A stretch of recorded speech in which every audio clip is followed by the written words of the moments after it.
of ether that we have already done. Okay. Ab we are going to talk about the other reactions, other preparations of ether.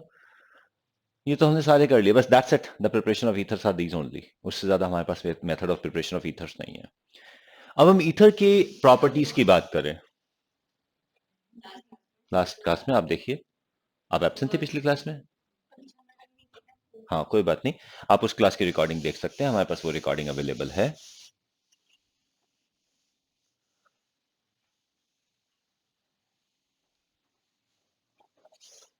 Now, once we have talked about the preparation of ethers, now we are going to talk about the properties of ethers. अब सुन लो,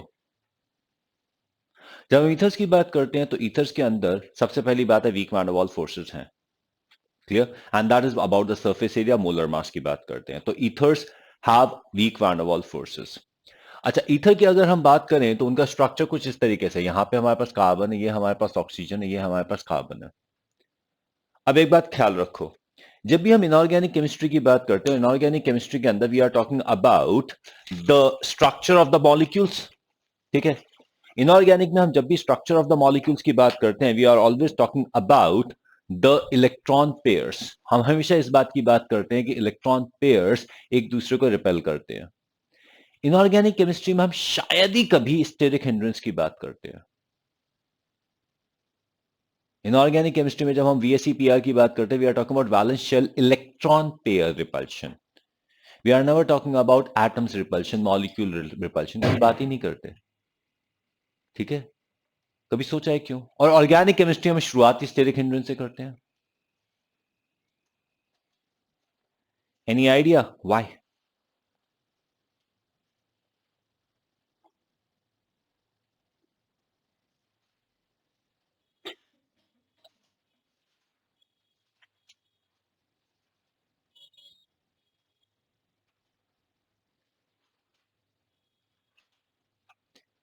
बता सकते हो?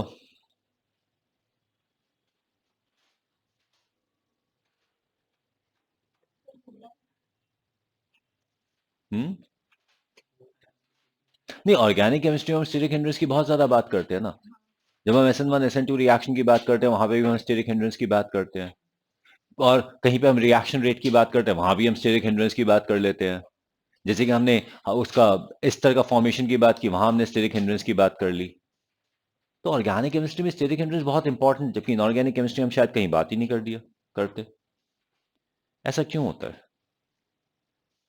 कोई idea? थोड़ा सा भी idea?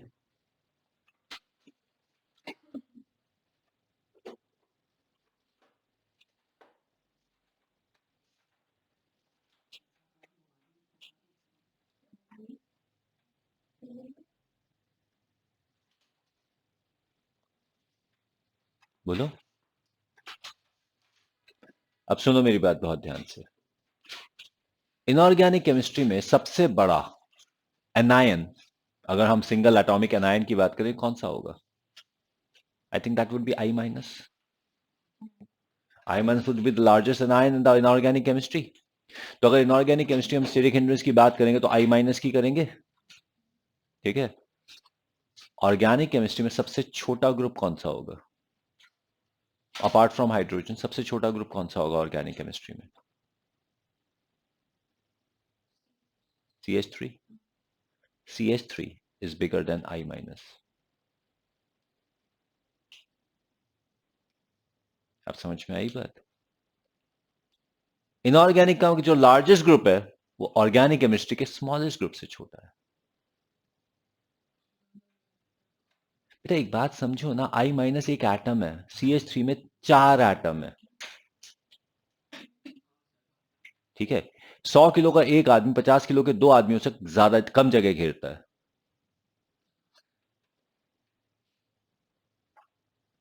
समझ आ रही है ये बात?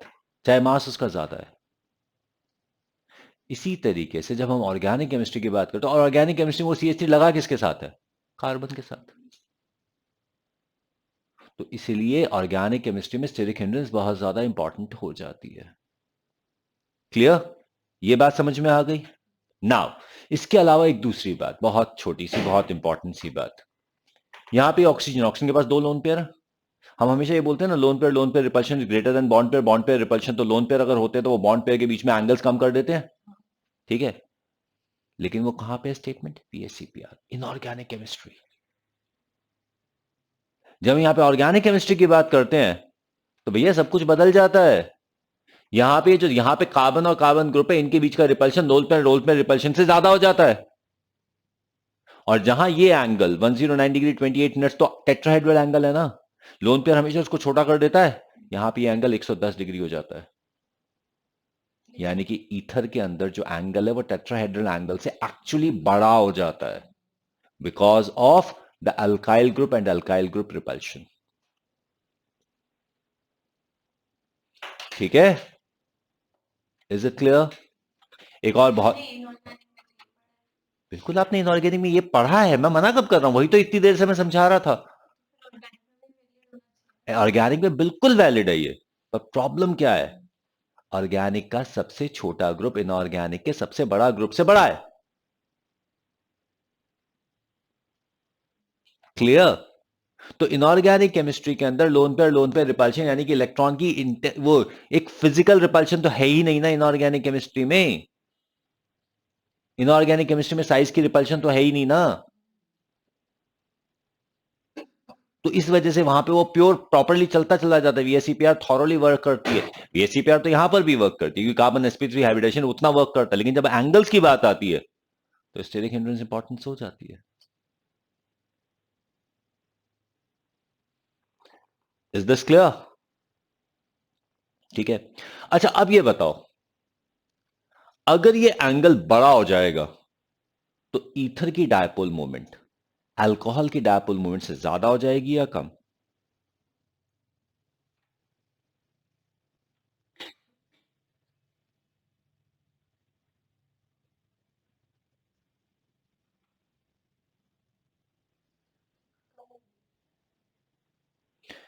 समझ आ गया ना?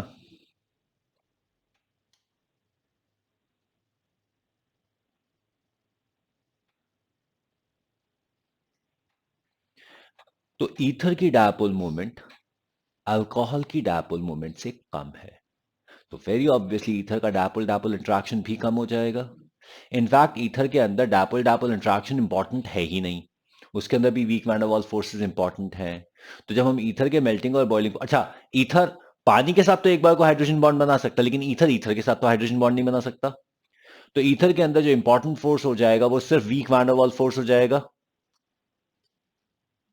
क्या हुआ, समझ आ रहा है ये? क्यों? Weak van der Waals force तो ऐसा नहीं है कि पहले नहीं किया था आपने। देखो प्रेरणा सुनो, weak van der Waals force surface area dependent है, प्योर सरफेस एरिया साइज, ठीक है। तो जो साइज है वो मोलर मास डिपेंडेंट है। तो ईथर का जो मोलर मास होगा उसके हिसाब से उसका साइज हो जाएगा, उसके साइज के हिसाब से weak van der Waals force हो जाएगा।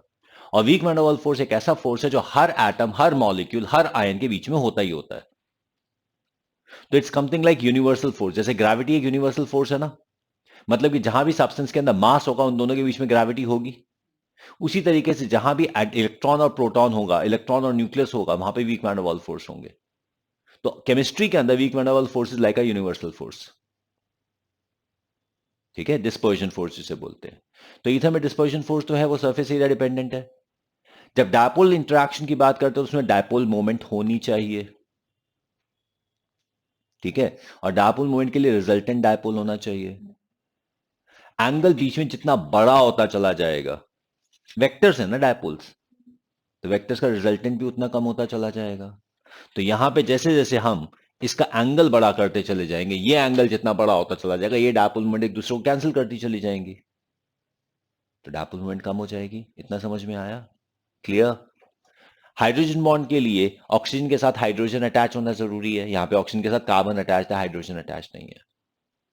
तो इसलिए ईथर में हाइड्रोजन बॉन्डिंग नहीं है, ईथर में डायपोल डायपोल इंटरेक्शन बहुत कम है। ईथर के अंदर weak van der Waals force है, और इसी वजह से the melting and boiling point of ethers is similar to the melting and boiling point of hydrocarbons having similar molar mass. Is it clear? लिख लीजिए।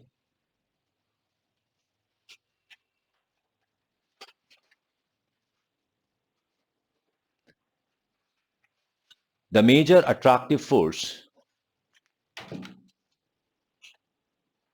between the molecules of ethers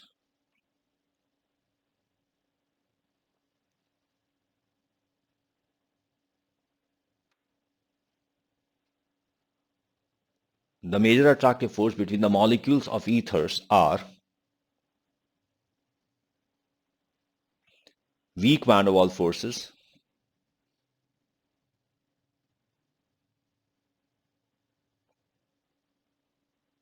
weak van der Waals forces, hence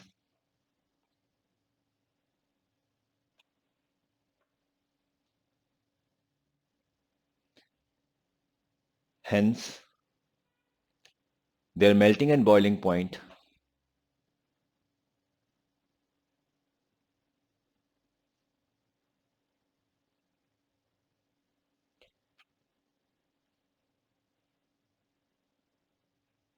melting and boiling points are similar to hydrocarbons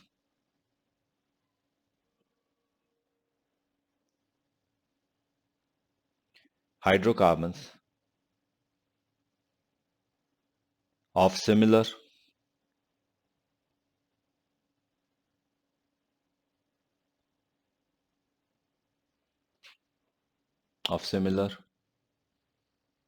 molar mass. ठीक है, और ये question बहुत common है. Give the order of melting and boiling point of the substances. ये तुम्हारे boards के लिए भी वैलिड है, तुम्हारे एंट्रेंस एग्जामिनेशन के लिए भी वैलिड है. हाँ, रखा तो है.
क्लियर? ओके, अब आगे लिख लीजिए. Lower ethers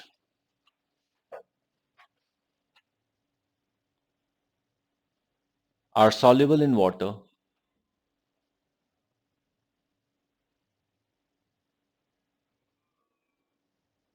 and the solubility decreases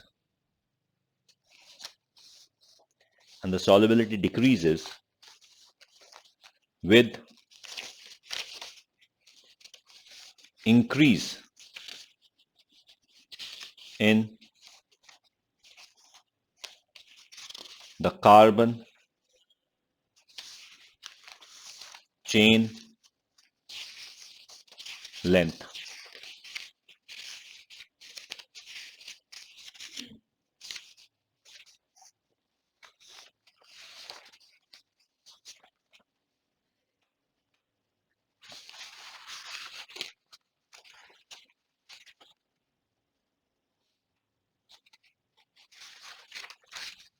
ठीक है ना?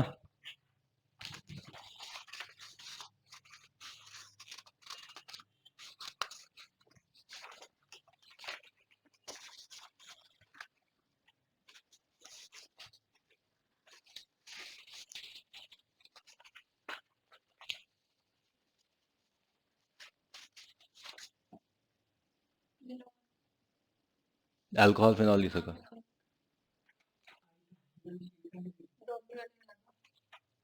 मेरे पास एक एक्स्ट्रा क्यों है?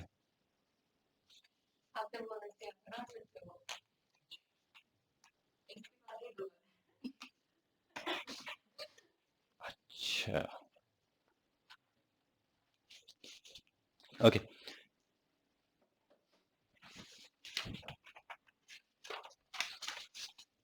फाइन।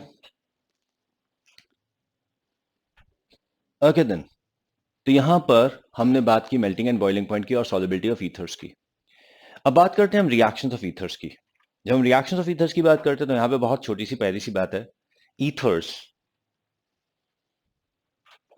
पर न्यूक्लियोफाइल्स अटैक नहीं करते। लिख लो,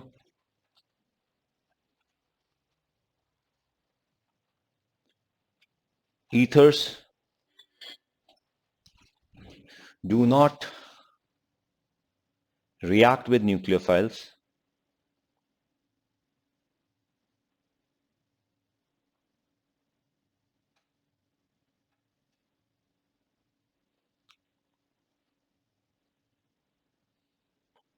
ethers do not react with nucleophiles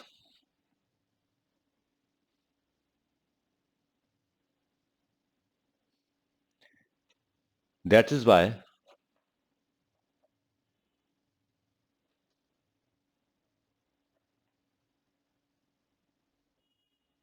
is why they are used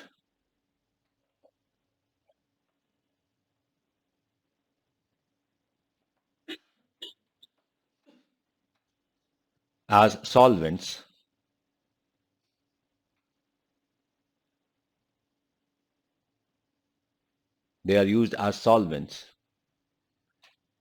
in reactions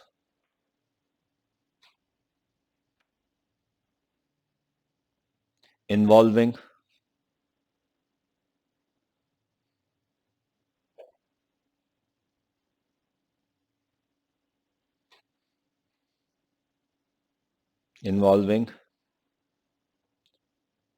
strong bases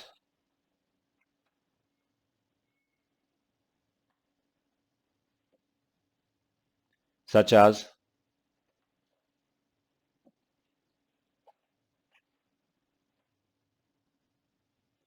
Grignard's reagent।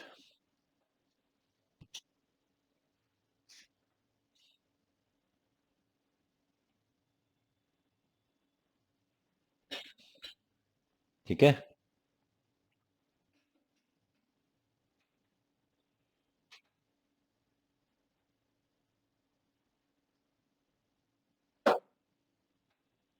ठीक है, ओके। अब बात करते हैं ईथर के जो रिएक्शंस होते हैं वो कौन से होते हैं। ऑब्वियसली अब ईथर के अगर न्यूक्लियोफाइल के साथ कोई रिएक्शन नहीं होता तो इलेक्ट्रोफाइल के साथ हो जाएगा और साथ ही साथ रेडिकल के साथ हो जाएगा। अब जब हम ईथर के रेडिकल के साथ रिएक्शन की बात करते हैं, let us talk about this kind of an ether. यहां पे हमारे पास ये ईथर है and it contains at least one alpha hydrogen. एक बात का ध्यान रखना, ईथर के अंदर ये फंक्शनल ग्रुप है, तो इस ऑक्सीजन के साथ अटैच्ड कार्बन अल्फा कार्बन हो गया। एक बात please understand very clearly, before you define alpha beta gamma carbon, सबसे पहले फंक्शनल ग्रुप को डिफाइन करो। पहले ये चेक कर लो कि कहीं फंक्शनल ग्रुप में कार्बन है या नहीं है। अल्कोहल के फंक्शनल ग्रुप में कार्बन नहीं होता, अमीन के फंक्शनल ग्रुप में कार्बन नहीं होता, ईथर में फंक्शनल ग्रुप में कार्बन नहीं होता। लेकिन अगर हम carboxylic acid, aldehyde, ketones, asters इनकी बात करते हैं या फिर एल्कीन की भी बात करते हैं तो उसके फंक्शनल ग्रुप में कार्बन होता है। फाइन, तो यहां पे ईथर के अंदर फंक्शनल ग्रुप इज ऑक्सीजन, तो ऑक्सीजन के साथ जो अटैच्ड कार्बन है वो अल्फा कार्बन है। ठीक है, ओके, तो this is alpha carbon, this is alpha hydrogen. अब अगर यहां पर हम इस अल्फा हाइड्रोजन की बात करें तो ध्यान रखना, इस कार्बन के ऊपर अगर रेडिकल बनेगा तो वो रेडिकल ऑक्सीजन का इलेक्ट्रॉन पेयर उसको स्टेबलाइज कर देगा। Lone pair, single bond, unpaired electron की कंडीशन हो जाएगी, तो that makes it stable. Okay, तो ये वाला जो हाइड्रोजन है बहुत ज्यादा रिएक्टिव हाइड्रोजन है, और क्योंकि ये बहुत ज्यादा रिएक्टिव हाइड्रोजन है तो ये बड़े आराम से ऑक्सीजन के साथ भी रिएक्ट कर सकता है इन प्रेजेंस ऑफ लाइट। तो ये ऑक्सीजन के साथ in presence of light react कर जाएगा। अगर ये रिएक्ट कर गया तो this is going to form a very typical compound. यहां पर आ जाएगा oxygen, oxygen, hydrogen. This compound is called ether hydro peroxide. This compound is called ether hydroperoxide। ठीक है। इस ईथर हाइड्रोपेरोक्साइड की दो पिक्यूलियर प्रॉपर्टीज है। पहली प्रॉपर्टी तो यह है कि इसका मेल्टिंग और बॉइलिंग पॉइंट ईथर से ज्यादा है। सीधे सीधे दो रीजन बन जाते हैं। पहली बात, इसका सरफेस एरिया ज्यादा है, इसका मोलर मास ज्यादा है, और दूसरी बात यह हाइड्रोजन बॉन्ड बना सकता है। तो इसका मेल्टिंग और बॉइलिंग पॉइंट ईथर से ज्यादा है। क्लियर। और दूसरी बात, यह सब्सटेंस कभी भी अपने बॉइलिंग पॉइंट तक पहुंचेगा ही नहीं, ये उससे पहले डिकम्पोज हो जाएगा। इसमें पेरोक्साइड लिंक है। Because of this peroxide link ये अपने बॉइलिंग पॉइंट तक नहीं जाता, उससे पहले डिकम्पोज हो जाता है, ब्लास्ट हो जाता है। ठीक है। अबे जब मैं कह रहा हूं वो बॉइलिंग पॉइंट तक पहुंचता नहीं है,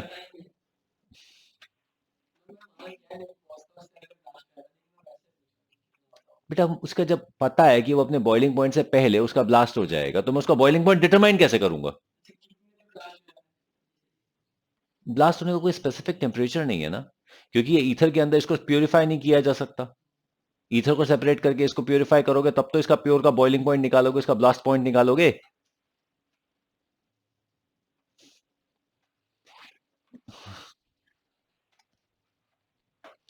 तो तुम ऐसे सवाल क्यों पूछ रहे हो कि यहां पे हम इसका बॉइलिंग पॉइंट ही नहीं निकाल सकते? बॉइलिंग पॉइंट क्या होगा? कोई बात नहीं, अब सुन लो। This ether hydroperoxide is the compound which is responsible for the explosions when a old sample of ether is distilled. जब ईथर के पुराने सैंपल को डिस्टिल किया जाता है तो मोस्ट ऑफन उसमें एक्सप्लोजन हो जाते हैं, और उसके एक्सप्लोजन का रीजन ये कंपाउंड है।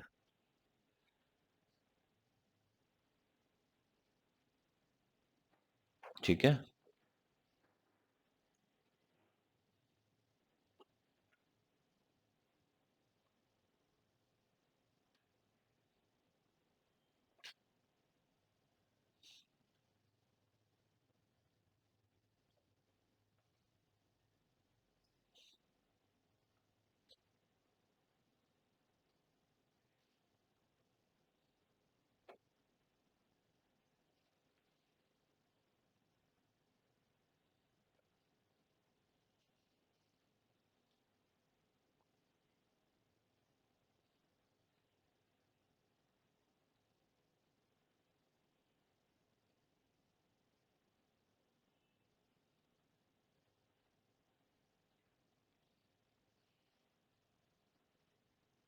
ठीक है।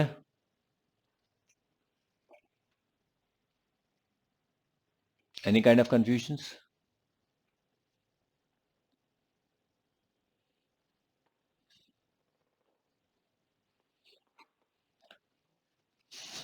ओके। अब इसको, इसके एक्सप्लोजन को कैसे प्रिवेंट किया जा सकता है? इसको एक्सप्लोजन को प्रिवेंट करने के दो तरीके हैं। पहला तरीका तो ये ईथर को पूरा डिस्टिल ही मत करो, मतलब कि जितना ईथर आपके पास है उसका 50% ही डिस्टिल करो। दूसरा, इसमें फेरस सल्फेट डाल दो, FeSO4। अब FeSO4 इस पेरोक्साइड के साथ रिएक्ट करके इसको रिड्यूस कर देगा, खुद ऑक्सीडाइज हो जाएगा, पेरोक्साइड डिस्ट्रॉय हो जाएगा, आप कर लो distil. So these are the two ways of distilling the old sample of ether. ठीक है।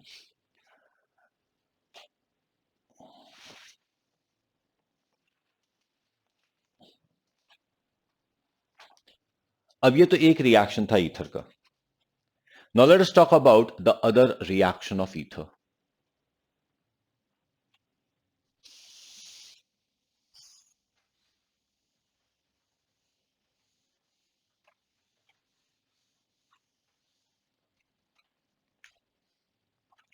जब हम दूसरे रिएक्शन ऑफ ईथर की बात करते हैं तो हमारे पास है ROR डैश। ठीक है, that's how we can write the ether. इसे अगर हम डाइल्यूट H2SO4 के साथ बॉयल कर दें तो ये हाइड्रोलाइज हो जाता है और हमें दे देता है ROH plus R dash OH।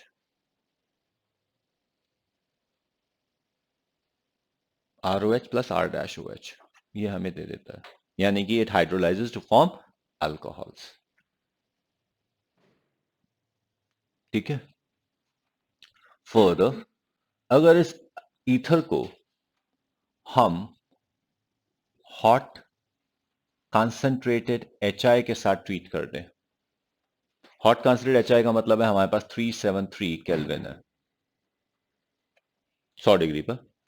तो we end up with R I plus R dash I. ये पहले इसको अल्कोहल और अल्काइल आयोडाइड में कन्वर्ट करता है और एच आई अल्कोहल को अल्काइल आयोडाइड में कन्वर्ट कर देता है। तो हमें 2 मॉलिक्यूल ऑफ अल्काइल आयोडाइड मिल जाते हैं। प्रॉब्लम पता है क्या होती है? प्रॉब्लम ये है कि अगर हमारे पास आर ओ आर डैश है और हम इसको कोल्ड कॉन्सेंट्रेटेड एच आई के साथ ट्रीट कर दें, तो हमें एक मॉलिक्यूल अल्कोहल का मिल जाता है और एक अल्काइल आयोडाइड का मिल जाता है। क्वेश्चन ये है इनमें से कौन सा अल्काइल आयोडाइड बनाएगा और कौन सा अल्कोहल बनाएगा।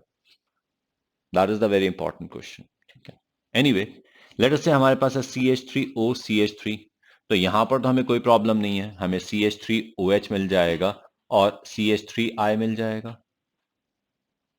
ठीक है, अगर हमारे पास है C2H5O C2H5 तो फिर कोई प्रॉब्लम नहीं है, हमें CH3CH2OH मिल जाएगा और साथ में CH3CH2I मिल जाएगा, ये भी कोई दिक्कत नहीं है। दिक्कत कब शुरू होती है? जब हमें मिलता है CH3O CH2CH3। अब क्या होगा? ठीक है, अब एक बात का ध्यान रखना, मैंने आपको अल्काइल आयोडाइड्स के अंदर एक रिएक्टिविटी ऑर्डर बताया था। And overall reactivity order of alkyl iodides, alkyl halides towards nucleophilic substitution reaction SN1 SN2 का कंबाइंड एक ऑर्डर बताया था।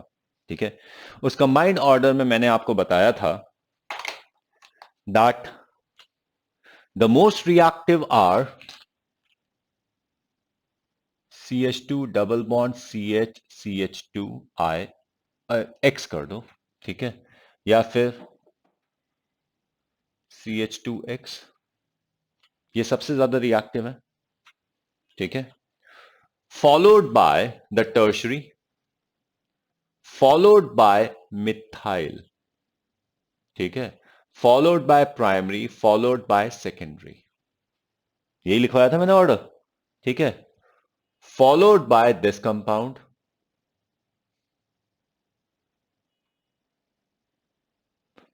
Followed by vinyl and phenyl. ठीक है, और मैंने आपसे कहा था ये ऑर्डर याद कर लेना। ठीक है, इस ऑर्डर का यूज यहां होगा। इन दोनों अल्काइल ग्रुप में से जो भी ज्यादा रिएक्टिव है, जो भी ज्यादा रिएक्टिव है वो आयोडाइड बनाएगा। ठीक है, ये जो ऑर्डर मैंने तुम्हें बताया है, सबसे इंपॉर्टेंट बात है, आई डोंट नो व्हाई, लेकिन ये किसी बुक में नहीं है, ये किसी भी बुक में नहीं है। ठीक है, हर किताब में इसे एज एन एक्सेप्शन दिया हुआ है, जैसे कि एनसीईआरटी में भी लिखा हुआ है कि if there is a methyl and other alkyl group, then methyl is going to form iodide except when the other group is tertiary. I don't know why they need to put it except. अरे भैया, अगर एक side methyl लगा हुआ, दूसरी side कोई भी alkyl group लगा हुआ, तो it is going through SN2। SN2 में मिथाइल ज्यादा रिएक्टिव है, लेकिन अगर दूसरी साइड टर्शरी है तो टर्शरी का SN1 ज्यादा फास्ट है, तो इसलिए वो आयोडाइड बना देता है। But this reason is not given in any book, I don't know why they don't give it, simple सा रीजन है, ये ऑर्डर किसी में नहीं दे रखा, याद कर लो, कभी फेल नहीं होता ये ऑर्डर। Is it okay? तो अब मैं आपको कितने भी अल्काइल आयोडाइड्स दे दूं, ये ईथर दे दूं, आई थिंक उसमें कोई दिक्कत नहीं होनी चाहिए। अब जैसे कि अगर मैं आपको ये दे देता हूं, इसका प्रोडक्ट बनाओ, या मैं आपको दे देता हूं, हमारे पास है CH3O CH3 ये हमारे पास है, या हमारे पास है CH3O CH3 तो क्या बन जाएगा? And then we could have CH3O CH2C CH3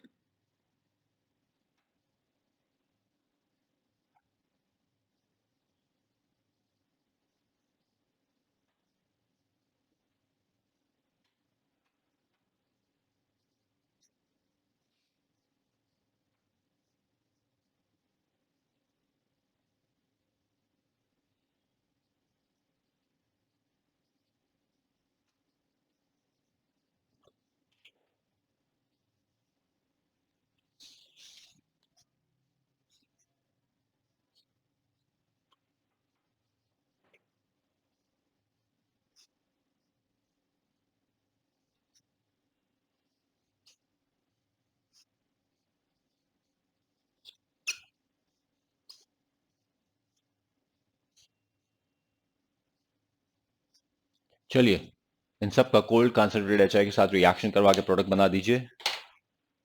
आप बना दीजिए and the chapter would be over. That's the end of the chapter.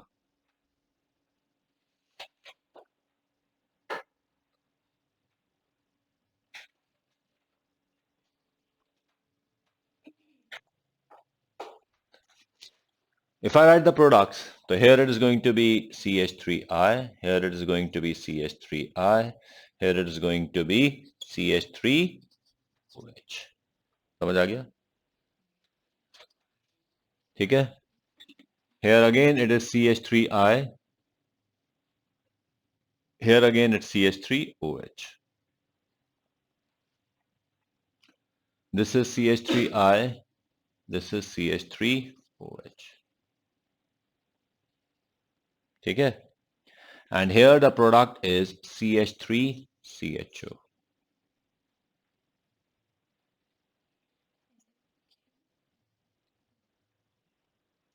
ऐसा क्यों हुआ? अच्छा प्रोडक्ट क्या बनेगा? एग्रीड और उसको टोटोमराइज मैं करूंगा आके।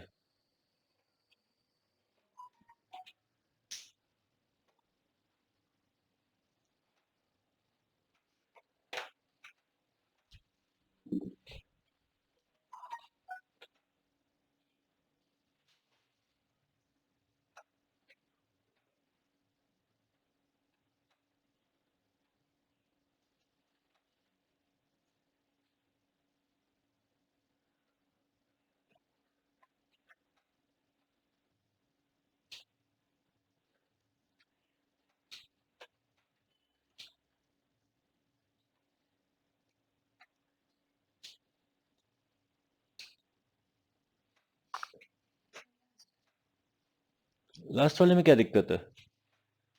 एक साइड फिनॉल होगा, एक साइड बेंजाइल आयोडाइड होगा।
Okay, so we have just finished off with the chapter called alcohol, phenol and ethers, and now we are supposed to start with the next chapter. अच्छा book से कर लें, ठीक है।